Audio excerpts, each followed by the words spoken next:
Su trabajo era detectar fraudes en un banco central. Lo hacía mejor que nadie. 3 años sin un error, sin una firma fuera de lugar, sin una alerta que no escalara a tiempo. Entonces llegó él. No llegó con presión ni con amenazas. Llegó con paciencia. Con preguntas inteligentes. Con la manera de mirarla que tenía quien realmente presta atención. Y en 10 meses construyó algo que ella no supo ver hasta que fue demasiado tarde. La convirtió en la persona que estaba firmando exactamente lo que su trabajo existía para impedir. Cuando Analía descubrió la verdad, no fue en una oficina ni en un documento. Fue en una cena de trabajo a la que se suponía que no iba a ir, frente a una mujer de vestido azul que tenía la mano apoyada en el brazo de él con la naturalidad de 12 años de matrimonio. El engaño era lo de menos. Lo que importaba era lo que ya había firmado. Esta es la historia de cómo se construye una trampa sin que la víctima lo note, de lo que cuesta demostrar una inocencia que nadie está dispuesto a regalar, y de lo que queda de una persona cuando tiene que reconstruirse desde adentro. El formulario 14B tenía un error en la columna de titularidad. Analía lo notó a las 4:47 de la tarde, cuando el resto del área ya empezaba a guardar carpetas y desperezarse con disimulo. Lo notó porque siempre lo notaba. Ese era exactamente su trabajo, ver lo que otros no querían ver. Detectar el número que no cerraba, la firma que no correspondía, el campo que alguien había dejado en blanco esperando que nadie preguntara.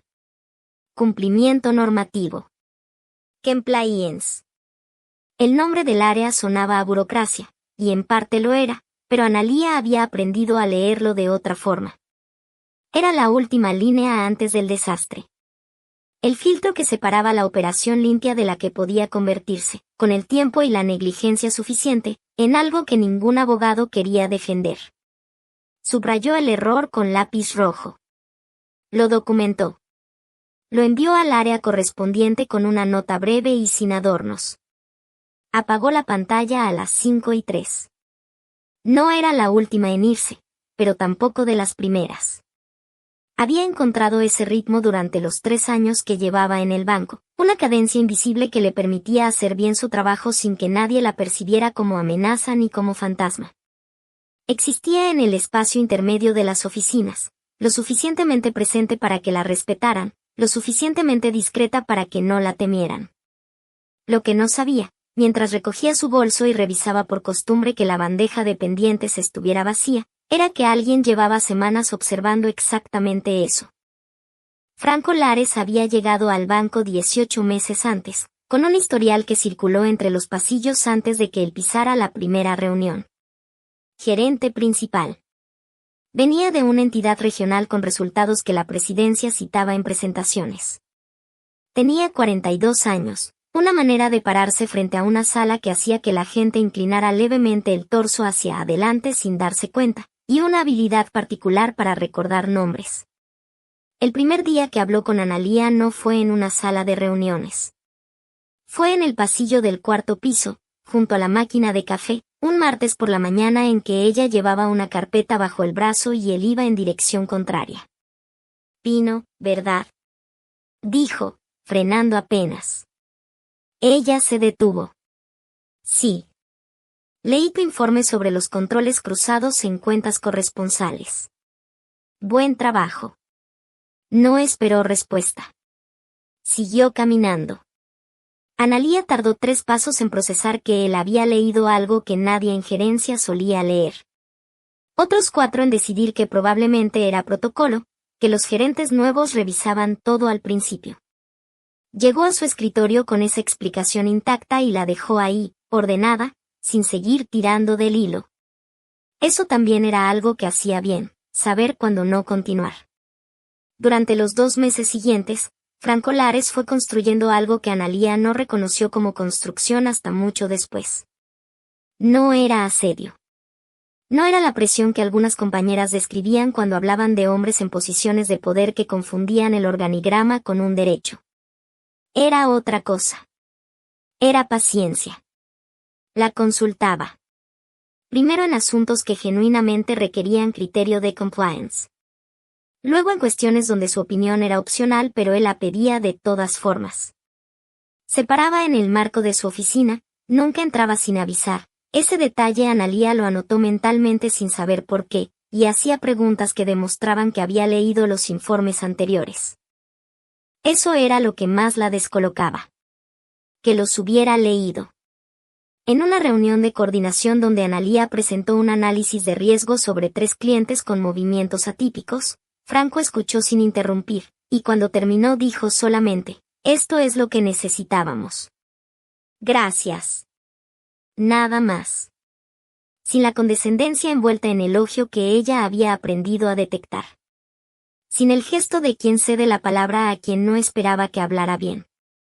Después de esa reunión, algo se acomodó en Analía de una forma que no supo nombrar en el momento. Lo nombraría más tarde, y cuando lo hiciera, ya sería tarde para que importara.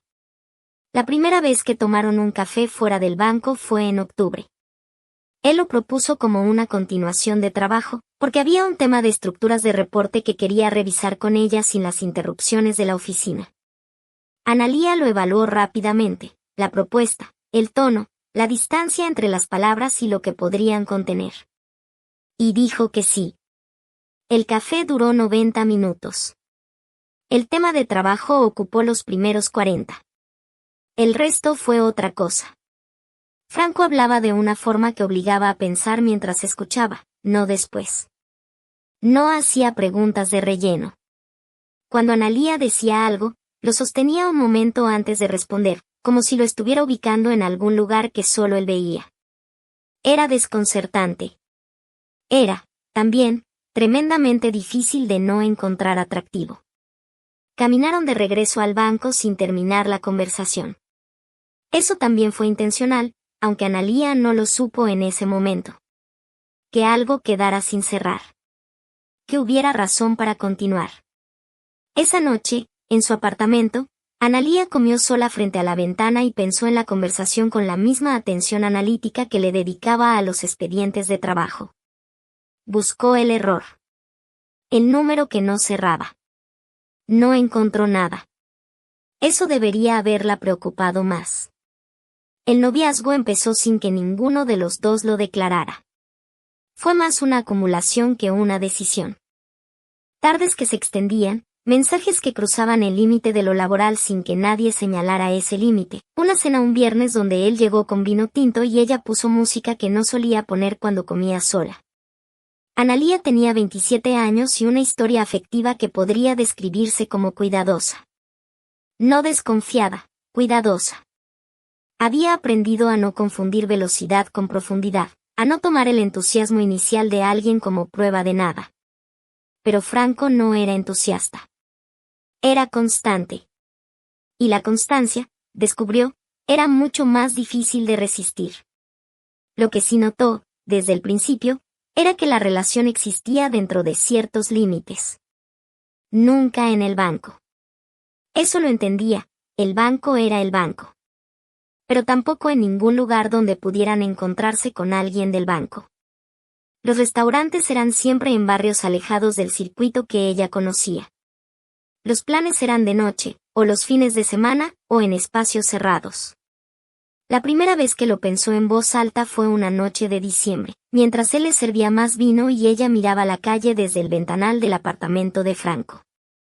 ¿Por qué nunca salimos con gente?, preguntó. Lo dijo sin drama, con la misma neutralidad con que haría una observación de trabajo. Él tardó un segundo. ¿Querés salir con gente? No es eso. Es que me pregunto si existimos para alguien más que para nosotros mismos. Franco dejó la botella sobre la mesa. Se acercó. Le tomó la cara con una mano, despacio, y la miró de una forma que Analía todavía no sabía que él había practicado. Existimos para mí, dijo. ¿No alcanza? Y ella, que llevaba toda la vida siendo cuidadosa, que había aprendido a leer los números que no cerraban, que subrayaba errores con lápiz rojo y los documentaba antes de cerrar la pantalla, dijo que sí. ¿Qué alcanzaba? Enero llegó con calor y con la primera firma. No fue dramático. Nada de lo que Franco hacía era dramático, esa era parte de su arquitectura. Llegó a la oficina de Analía un jueves por la mañana con una carpeta delgada y una expresión de quien resuelve un trámite menor. Necesito que valides estos movimientos en las cuentas corresponsales del sector 7. Es una revisión de rutina, ya pasaron por operaciones, solo falta el sello de compliance. Analía tomó la carpeta. La abrió. Eran 3 páginas. Transferencias internacionales a cuentas en Panamá y Uruguay. Montos medianos, fraccionados, con justificación de origen que se veía completa a primera vista. Había algo, una textura en los números, una distancia demasiado regular entre los montos, que rozó algo en ella. No fue una alarma. Fue más parecido a cuando uno lee una oración y siente que una palabra no pertenece al párrafo, pero no puede señalar cuál. ¿Tienen el respaldo de due diligence del cliente?, preguntó. Está en el expediente principal. Esto es solo la validación formal de los movimientos. Ella buscó el expediente principal con la mirada. No estaba en la carpeta. ¿Puedo ver el expediente? Te lo mando esta tarde. Pero necesito esto antes del mediodía, hay una ventana de cierre contable. El mediodía. Analía miró el reloj. Eran las 10:48. Pensó en el expediente que no estaba. Pensó en la ventana de cierre contable. Pensó en la expresión de Franco, que era la misma de siempre, la de quien confía en ella, la de quien la eligió entre todos los que podría haber elegido para esta tarea. Firmó. El expediente llegó esa tarde, completo, con todo en orden. Eso fue lo más inteligente de todo lo que Franco hizo. Siempre mandaba el respaldo después. Siempre llegaba. Siempre era suficiente para que ella pensara que había sido precaución innecesaria. Para que la siguiente vez dudara un poco menos. Febrero. Marzo. Abril. Las firmas fueron espaciadas. Calculadas. Nunca 2 seguidas en la misma semana, nunca en el mismo tipo de documento. Validaciones de cuentas con actividad que Analía marcaba como revisada. Archivos de alertas STR, reportes de transacciones sospechosas, que Franco le pedía que cerrara con clasificación de bajo riesgo antes de que ella pudiera completar el análisis completo. Ya lo revisé con dirección, decía él. Solo necesita quedar registrado en tu sistema. Oh, el cliente tiene años en el banco, es perfil conocido. Oh, esto es sensible, Analía. Necesito que lo manejemos con discreción. Esa última palabra. Discreción. Franco la usaba con cuidado. La primera vez que la dijo, estaban en el apartamento de él, un domingo por la tarde, y había algo en el modo en que la pronunció que hizo que Analía no preguntara más. Porque discreción, en ese contexto, sonaba a confianza. A ser parte de algo que no todos entendían. A ser la persona que él había elegido para entender. Lo que ella no vio, lo que nadie ve desde adentro, era el patrón. Que cada firma llegaba después de un momento de intimidad. Que cada pedido urgente venía precedido de un gesto de reconocimiento, un café inesperado, un mensaje a las 11 de la noche que decía solamente, pensé en vos hoy. Que cada vez que ella dudaba, él no la presionaba sino que retrocedía un paso, dejaba pasar unos días, y volvía con el mismo pedido envuelto en una capa adicional de contexto, de lógica, de su voz explicando con paciencia que ella era la única persona del banco en quien podía confiar. Construyó esa dependencia como se construye una deuda, despacio, con tasas que parecen razonables, hasta que el capital es demasiado grande para devolverlo de una vez. Hubo una noche en mayo en que Analía casi lo vio. Estaba revisando sus propios registros, una auditoría interna de rutina que el área hacía cada semestre, y encontró 4 de sus validaciones agrupadas en un periodo de 6 semanas. Todas relacionadas con el mismo clúster de cuentas. Todas con el respaldo llegado después de la firma. Se quedó mirando la pantalla. Calculó. Sumó los montos. Los rangos estaban dentro de lo permitido individualmente, pero juntos trazaban algo que, si viniera de otro expediente que no fuera el de ella, habría marcado con lápiz rojo sin pensarlo 2 veces. Esa noche llamó a Franco. Él atendió al segundo ring. Hola. Su voz era la de siempre, la que no se alteraba. Necesito hablar de las cuentas del sector 7. Pausa. 2 segundos, no más. ¿Qué pasó? Nada pasó. Solo quiero revisar el conjunto. Cuando lo veo todo junto, Analía. La interrumpió suave. Sin urgencia. ¿Estás en casa? Sí. Yo también. Mañana hablamos, ¿sí? Con los expedientes físicos sobre la mesa, más tranquilos. Ahora cierra eso, que son las 10 de la noche y estás mirando pantallas. Analía cerró el archivo. No llamó a nadie más. No puso la duda en ningún lugar donde pudiera crecer. La dejó en el espacio entre lo que había visto y lo que decidió no ver todavía, ese espacio que se parece al comienzo del error más grande que había cometido en su vida. La cena de trabajo estaba programada para el jueves de la segunda semana de julio. Era un evento del banco. Anual. Clientes institucionales, socios estratégicos, directivos de primer nivel.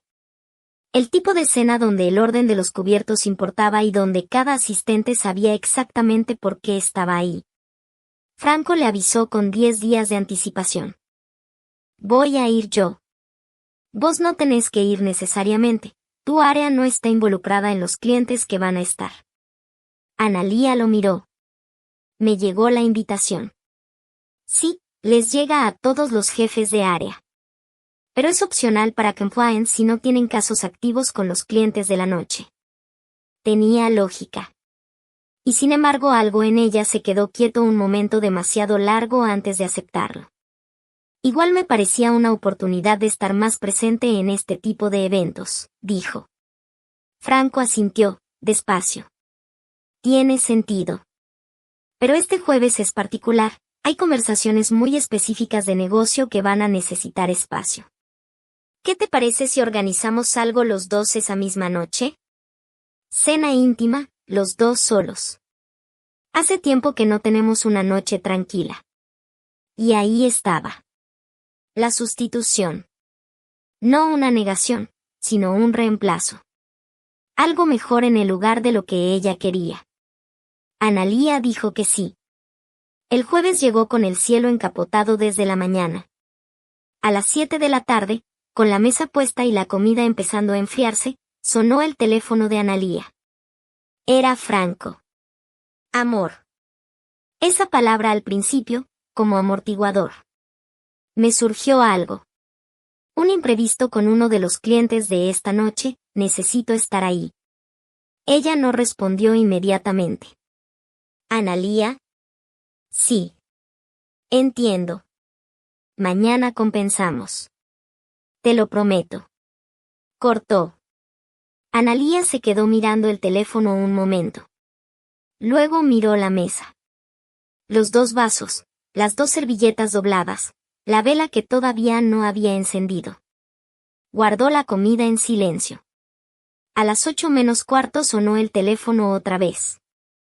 Era Romina, colega del área de riesgo, una de las pocas personas con quien Analía intercambiaba algo más que coordinación de trabajo. Hey, ¿vas a venir a la cena? Vi que todavía no estabas registrada como confirmada. No voy.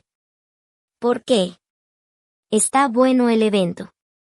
Y hay una parte del equipo de compliance que va a estar. Martinelli dijo que era importante tener presencia del área.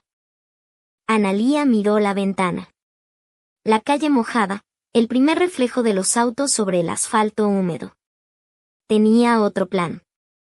¿Y ahora? Silencio. Anda, Analía. Pasate aunque sea una hora.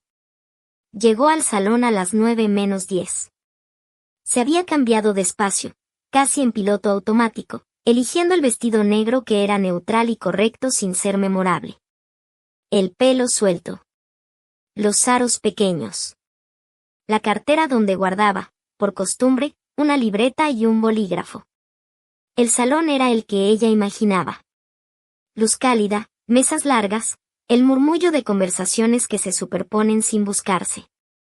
Romina la saludó desde el fondo y le hizo un gesto para que se acercara. Analía atravesó el salón. Y lo vio. Franco estaba de espaldas, casi.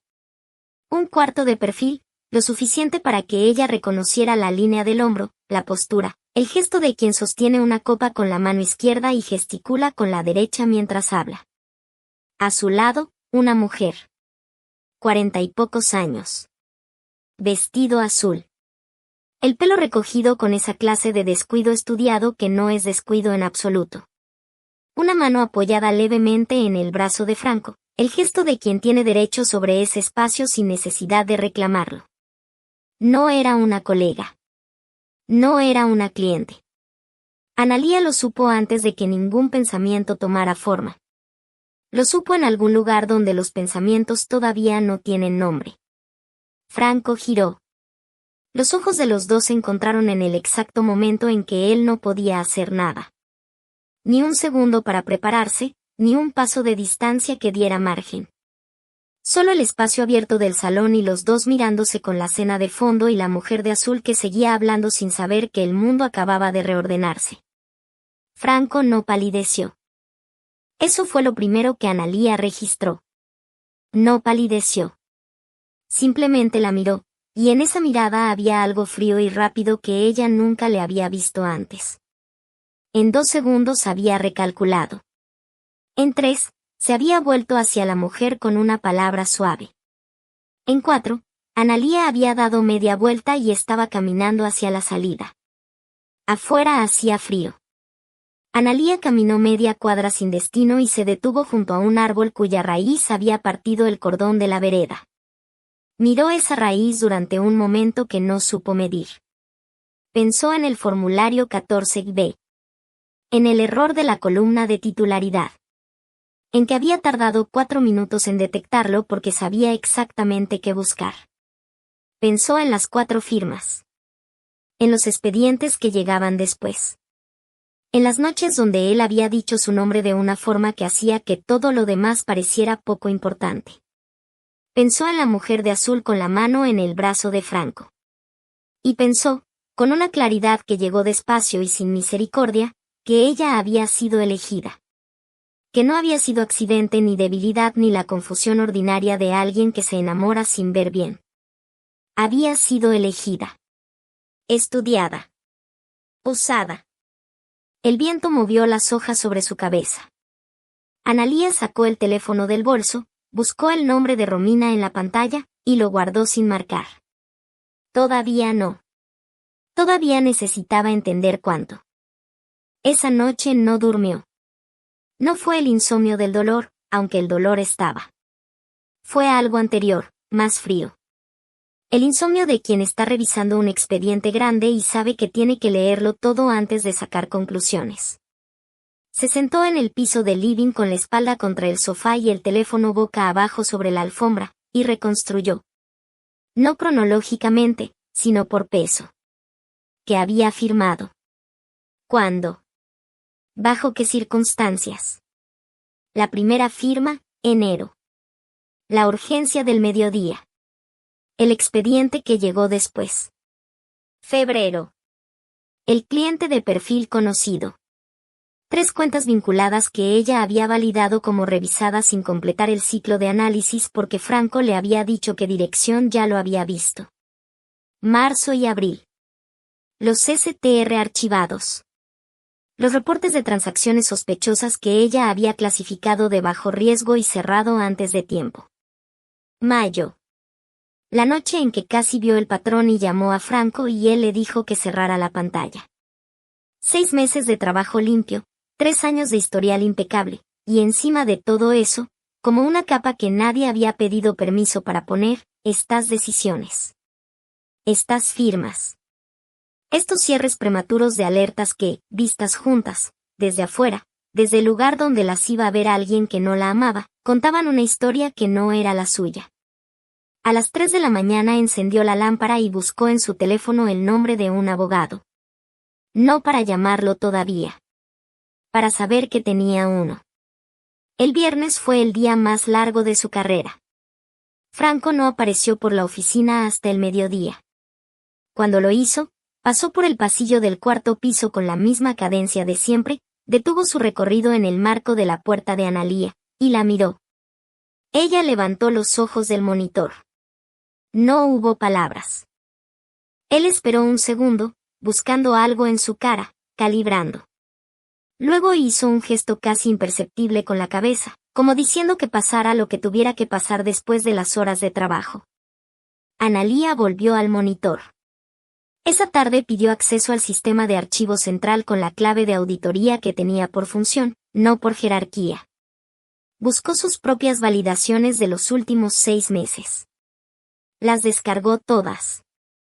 Las organizó en una carpeta en su computadora personal, no en la del banco. Luego buscó el historial de los clientes de esas cuentas. Lo que encontró no lo entendió del todo en el momento. Pero entendió suficiente. Las cuentas del sector 7 tenían un comportamiento de fraccionamiento clásico. Depósitos que se mantenían por debajo del umbral de reporte obligatorio, transferencias hacia estructuras en jurisdicciones de baja trazabilidad, consolidación posterior en cuentas de mayor volumen.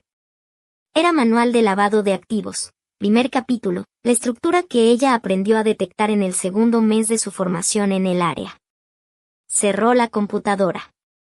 Fue al baño del cuarto piso, el que quedaba al fondo, el que nadie usaba porque tenía una canilla con goteo constante y el reflejo de la ventana hacía que la luz fuera siempre fría. Se miró en el espejo el tiempo suficiente para decidir algo. El abogado se llamaba Héctor Villanueva.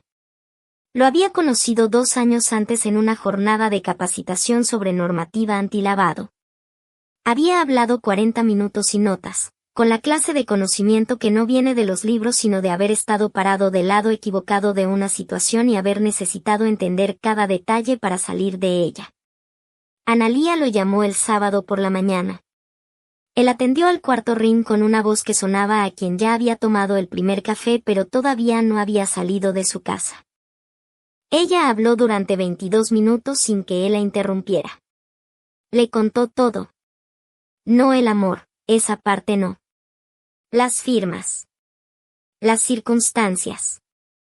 Los documentos que había descargado. El patrón que había visto. Cuando terminó, él hizo silencio 3 segundos.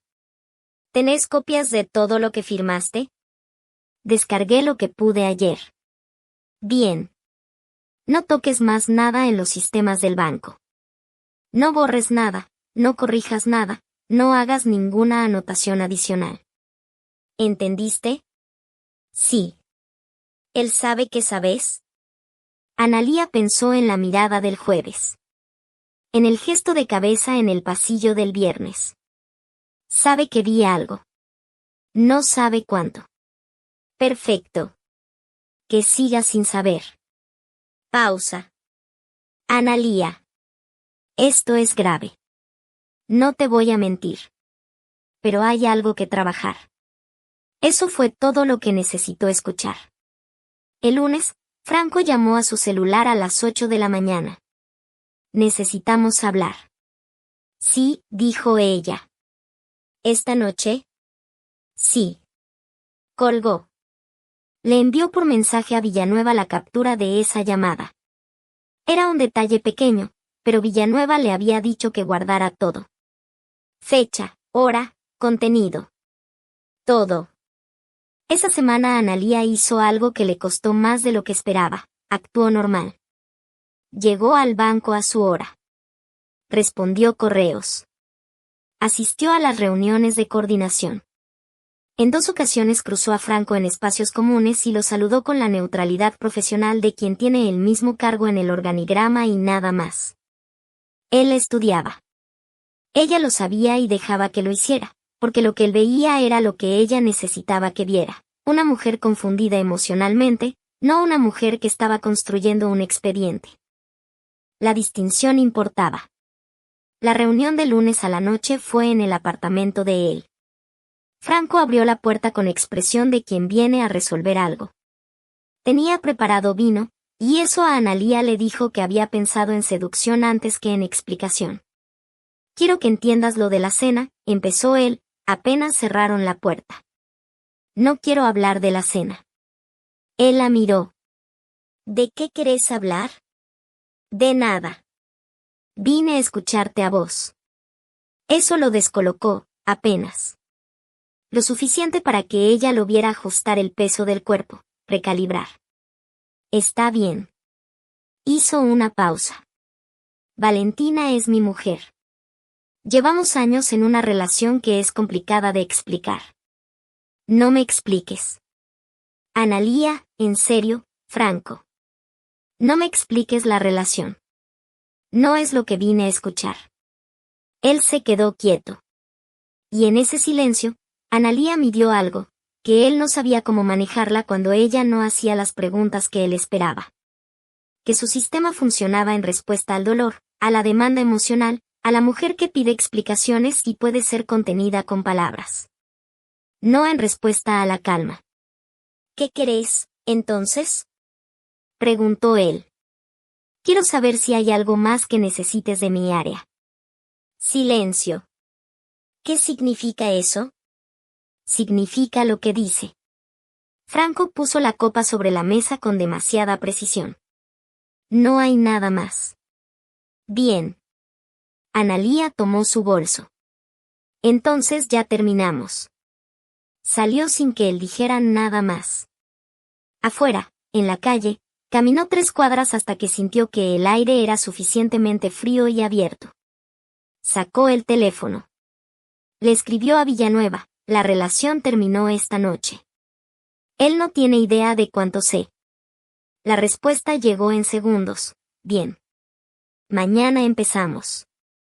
Villanueva trabajó durante las 3 semanas siguientes con una meticulosidad que a Analía le recordó a sí misma.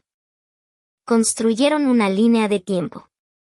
Cada firma, cada pedido, cada mensaje donde Franco usaba el tono particular de quien pide un favor como si fuera un derecho, donde empleaba urgencias artificiales para acortar el tiempo de análisis de ella, donde la elogiaba exactamente antes o después de pedirle algo que ella no debería haber hecho. El patrón es demasiado consistente para ser casual, dijo Villanueva en una de esas noches, con el material desplegado sobre su escritorio. Nadie tiene esta frecuencia de coincidencias entre estímulo emocional y pedido operativo por accidente. Esto fue diseñado. Eso se puede probar. Se puede argumentar. Y para eso necesitamos testigos. Gente que haya visto el proceso desde afuera. Que pueda describir cambios en tu comportamiento, en tu disposición, en cómo tomabas decisiones antes y después de él. Analía pensó en Romina. En Martinelli. En la analista nueva del área, Celeste, que había comentado una vez, de manera casual, que la veía diferente desde hacía unos meses. ¿Diferente de qué manera?, le había preguntado ella. Más quieta, había dicho Celeste. Como si estuvieras midiendo cada cosa antes de decirla. Tengo gente, dijo Analía. Fue Romina quien le contó lo de Valentina. No lo buscó. Llegó sola, como llegan las cosas que no tienen manera de no llegar. Era un martes por la tarde, en el café de la esquina del banco donde solían ir a conversar cuando el día había sido demasiado largo. Romina tenía cara de quien trae algo que no sabe bien cómo dejar sobre la mesa. Valentina Suárez estuvo en el banco esta mañana. Analía levantó la vista de su café. ¿La esposa de Lares? Sí. Pidió reunión con recursos humanos. Pausa. No sé exactamente qué dijo, pero por lo que me llegó, tiene que ver con irregularidades. Con él. Y con alguien del área de compliance.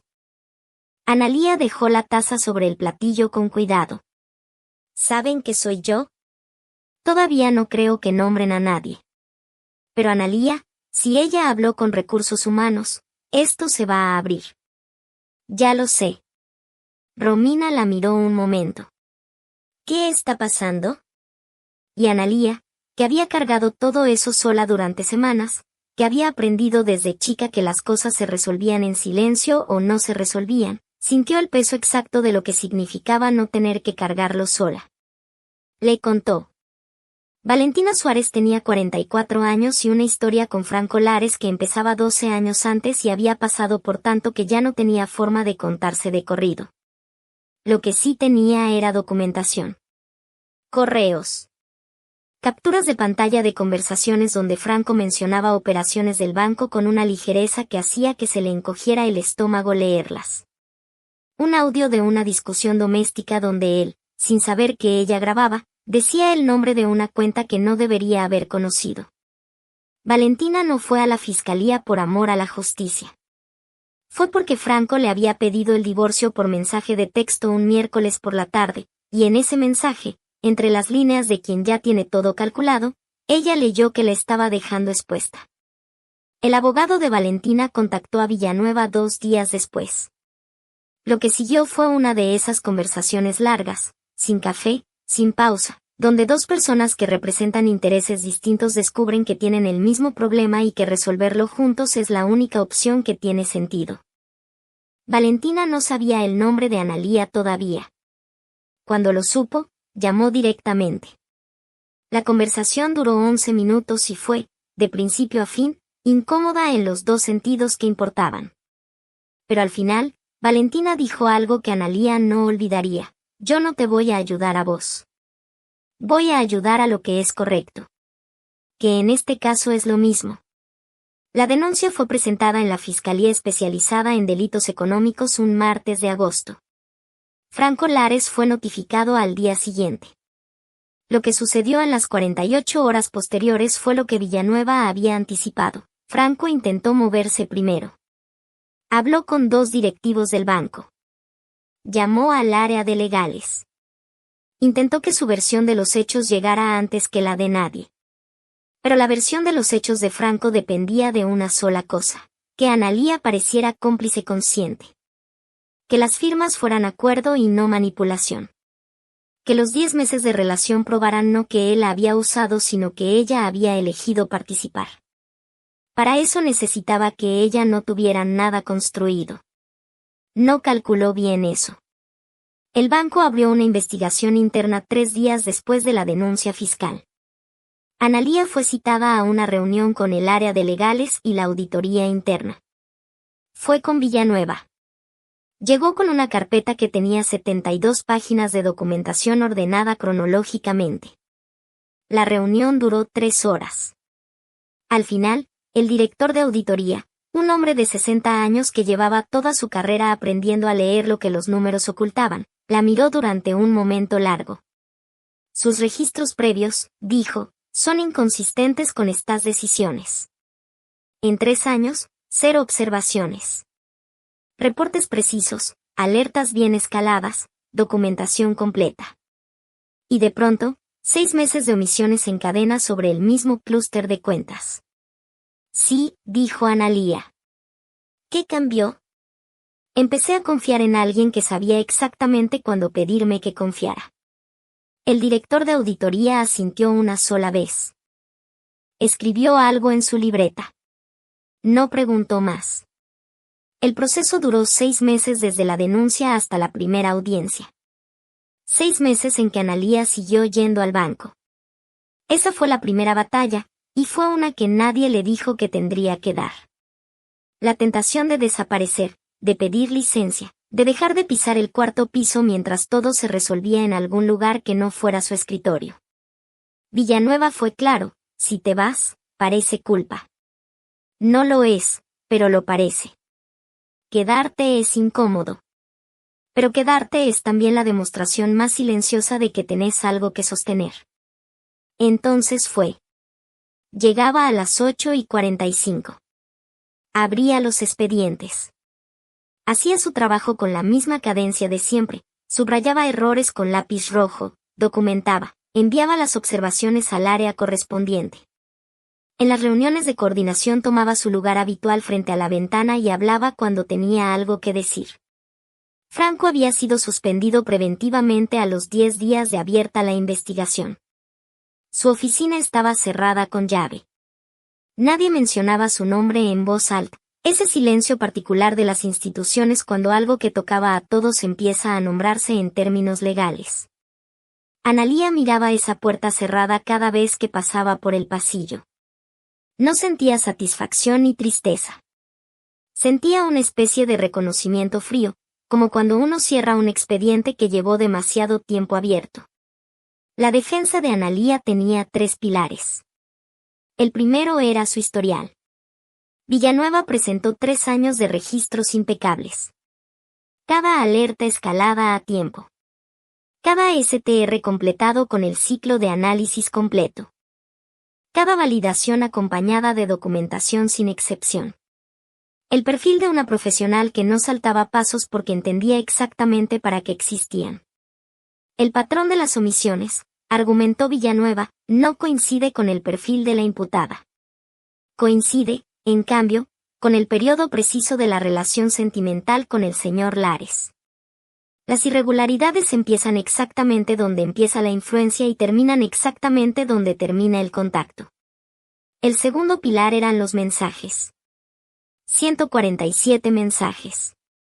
42 de ellos seleccionados por Villanueva para trazar el patrón, el elogio antes del pedido, la urgencia artificial, la apelación a la confianza como reemplazo del procedimiento, el uso sistemático del vínculo afectivo para saltear instancias de análisis.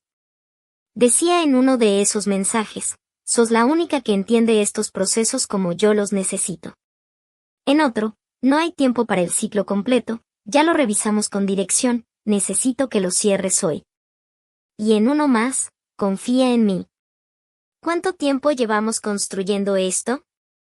Ese último mensaje había llegado 40 minutos antes de que ella firmara el 4º archivo de reporte de transacciones sospechosas. El tercero eran los testigos. Romina declaró primero. Habló durante 40 minutos con la voz de quien describe algo que vio sin saber que estaba viendo. Describió a la Analía de antes, directa, un poco cortante cuando alguien bajaba los estándares, incapaz de dejar pasar una inconsistencia sin señalarla. La que mandaba correos a las 5 de la tarde subrayando errores que nadie más había visto. Y describió el cambio. No dramático, no repentino. Gradual, como todas las cosas que importan. Empezó a no hacer preguntas en las reuniones. Y Analía siempre tenía preguntas. Si ella no preguntaba, era porque alguien le había dicho de antemano que no lo hiciera. Eso lo noté pero no supe qué hacer con eso. Celeste, la analista nueva, declaró que en una ocasión había preguntado a Analía sobre una validación específica y que la respuesta había sido vaga, no la clase de respuesta que ella esperaba de alguien con su trayectoria. Le pregunté si estaba bien. Me dijo que sí. Pero tenía esa cara de cuando alguien está bien porque no se permite no estarlo. Martinelli, el jefe del área, declaró que en 2 ocasiones había notado documentación incompleta en expedientes que Analía había firmado, y que cuando fue a hablar con ella, la respuesta fue que estaba siendo corregida. Ahora sé que no era descuido. Era que alguien le había achicado el tiempo de resolución intencionalmente. La declaración de Valentina fue la última del tercer día. Entró a la sala con una compostura que no era frialdad sino algo más difícil de sostener. La calma de quien ha pagado algo muy caro y todavía no ha terminado de pagar. Describió a Franco Lares con la precisión de quien lo conocía de cerca y había tardado años en ver con claridad lo que estaba viendo. Es metódico, dijo. No actúa por impulso. Cuando quiere algo, construye el camino para llegar. Puede tardar meses. Tiene paciencia para eso porque sabe que la paciencia asusta menos que la presión. Mencionó el audio. La discusión doméstica donde él nombró la cuenta. Villanueva lo había presentado ya, pero Valentina lo contextualizó con algo que ningún documento podía dar. Me dijo que tenía a alguien en compliance que entendía cómo funcionan las cosas. Que era de confianza. No dijo nombre. Pero el tono que usó era el mismo que usaba para hablar de mí cuando éramos nuevos. La sala quedó en silencio. Analía, sentada al lado de Villanueva, miró sus propias manos sobre la mesa. Ese tono. Ella lo conocía. Había vivido dentro de ese tono durante 10 meses. La defensa de Franco fue agresiva. Su abogado argumentó que Analía era profesional con acceso y autoridad para detectar irregularidades, que su función específica era precisamente la que había omitido cumplir, y que una relación sentimental no constituía coacción legal en ausencia de amenaza explícita. La señorita Pino no fue amenazada, dijo. No fue presionada con consecuencias laborales, no fue intimidada físicamente. Tomó decisiones en el ejercicio de su cargo. Villanueva respondió en su turno con una precisión que venía de haber preparado exactamente esa respuesta. La coacción psicológica no requiere amenaza explícita. Requiere un diferencial de poder, un vínculo de dependencia emocional deliberadamente construido, y una metodología sistemática de solicitudes diseñadas para aprovechar ese vínculo. Los 3 elementos están probados en autos. Luego puso sobre la mesa algo que el abogado de Franco no había calculado. El historial completo de Franco Lares en la entidad regional anterior. 3 empleados que habían firmado documentación irregular durante su gestión. 2 de ellos habían tenido vínculos personales con él. Los 3 habían sido desvinculados sin cargos cuando Franco se fue. No era condena. No podía hacerlo legalmente. Pero era patrón. Y en una sala donde los jueces evaluaban probabilidad y comportamiento, patrón era más que suficiente. La resolución llegó un miércoles de marzo. Analía estaba en el banco cuando le llegó el mensaje de Villanueva. Estaba revisando un expediente de cuentas corresponsales, el mismo tipo de expediente que había firmado sin mirar en enero del año anterior, y esta vez lo estaba leyendo con la misma atención que siempre había tenido antes de que alguien le enseñara que la urgencia era una razón válida para no leer. El mensaje decía, llámame cuando puedas. Es bueno. Salió al pasillo. Llamó. Sobreseimiento, dijo Villanueva, hablando despacio, con el tono de quien sabe que las palabras grandes necesitan espacio. La fiscalía acepta los argumentos de coerción. Tu historial, los mensajes, los testimonios, el patrón de la entidad anterior. Quedas desvinculada del proceso penal. Analía se apoyó contra la pared del pasillo. Afuera, a través de la ventana al final del corredor, se veía el cielo gris de marzo, ese gris que en la ciudad no es tormenta sino simplemente tiempo suspendido. Y él, procesado por lavado de activos, abuso de posición y fraude institucional. La fiscal pidió preventiva. Se la dieron. Silencio. Analía. ¿Estás bien? Sí. Pausa. Sí, estoy bien. Fue un trabajo tuyo también. La documentación que armaste esa primera noche, la forma en que manejaste la semana siguiente sin que él supiera. Eso importó. Ella no respondió eso. No porque no fuera cierto, sino porque no necesitaba que alguien más se lo dijera. Ya lo sabía. Esa tarde, cuando el resto del área empezó a guardar carpetas y desperezarse con disimulo, Analía siguió en su escritorio. Tenía un informe de análisis de riesgo abierto en pantalla. Un cliente nuevo, movimientos de los últimos 90 días, estructura de cuentas vinculadas que requería verificación cruzada con 3 jurisdicciones distintas. Era exactamente el tipo de trabajo que sabía hacer. Lo leyó entero. Marcó 2 inconsistencias con lápiz rojo. Las documentó. Las envió al área correspondiente con una nota breve y sin adornos. Apagó la pantalla a las 5:18. Más tarde que antes. Pero con el mismo gesto de siempre, revisar que la bandeja de pendientes estuviera vacía. Lo estaba. Semanas después, en una conversación que no fue planificada sino que llegó sola, Romina le preguntó cómo estaba. No la versión pública, la versión real. Analía pensó en eso un momento. Hay días en que reviso una firma mía y tardo más de lo que debería en confiar en ella. Pausa. No sé si eso pasa. Pasa, dijo Romina. Sí. Analía miró su café. Pero también hay días en que leo un expediente y veo exactamente lo que hay que ver, y sé que lo veo bien. Y eso también pasa. Romina asintió sin decir nada más. Eso fue suficiente. Franco Lares fue condenado a 7 años por lavado de activos en grado de organización, fraude institucional y abuso de posición de autoridad. La sentencia incluyó inhabilitación permanente para ejercer cargos directivos en el sistema financiero. Valentina Suárez firmó el divorcio 4 meses antes de que se dictara la sentencia. No por apuro. Por terminar algo que ya había terminado mucho antes. Analía Pino siguió en el banco. No porque no hubiera tenido opciones de irse.